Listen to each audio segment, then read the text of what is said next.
ગુજરાત વિધાનસભા દ્વારા ગઈકાલે જે ગુજરાતના કલાકારોનું જે સન્માન કરવામાં આવ્યું તેમાં અમારા જાણીતા પ્રખ્યાત અને સમગ્ર ગુજરાતમાં જેનું નામ રોશન છે એવા વિક્રમ ઠાકોર, રોહિત ઠાકોર, બેચરજી ઠાકોર, અશોક ઠાકોર,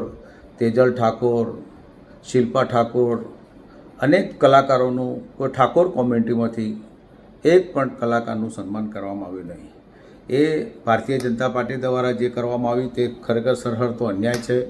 ઠાકોર સમાજ ઉપરનો જે અન્યાય છે. અને આવા અમારા જે ઉત્તર ગુજરાતમાં જ્યારે વિક્રમ ઠાકોર જે મોરદો આવતો હોય અને એમાંના કારણે આજે 50,000થી વધારે પોલીસ ભેગી થતી હોય, પોલીસ બંદોબસ્ત કરવામાં આવતો હોય અને એવી રીતે જો લોકોની મેદની ભેગી થતી હોય, સમાજનું રત્ન હોય એવા માણસનું જો સન્માન કરવામાં ના આવે તો એ ભારતીય જનતા પાર્ટી એ પોતે ઠાકોર વિરોધી